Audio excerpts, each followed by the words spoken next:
अस्सलाम वालेकुम, मैं हूं आपका शबनवाज ब्लॉग। आप देख रहे हो यूट्यूब चैनल हमारा रुझानी व्लॉग। यार मैंने कल वीडियो अपलोड नहीं किया है, मैं सफ़र में था। अब मैं जा रहा हूं अभी अपने गांव रुझान मज़ारी, और इस वक्त मैं मौजूद हूं मुल्तान के अड्डे में। सुबह 7 हो गए हैं। मैंने बोला छोटा सा व्लॉग स्टार्ट करूँ, और ट्रेन के ऊपर जा रहा हूँ। सफ़र भी ये देखो शोर है, वो देखो दूसरी तरफ से ट्रेन जा रहा है।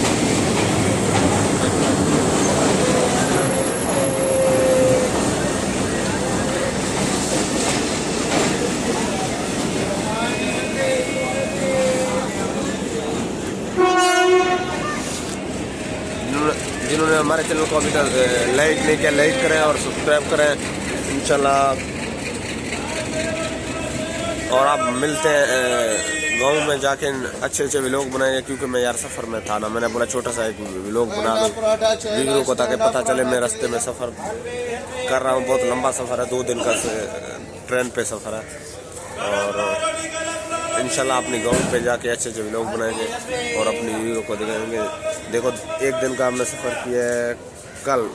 कल से हम ट्रेन पे बैठे हैं, लेकिन अभी सुबह 7 हो गए हैं। कल हम 3-4 बजे बैठे हैं ट्रेन पे। और सफ़र बहुत अच्छा है, लेकिन लेट का है। सफ़र बहुत अच्छा है ये। और मिलते हैं नेक्स्ट व्लॉग में। आज के बाद अच्छे व्लॉग होंगे इंशाल्लाह। मिलते हैं नेक्स्ट व्लॉग में, तब तक के लिए अल्लाह हाफ़िज़। सफ़र में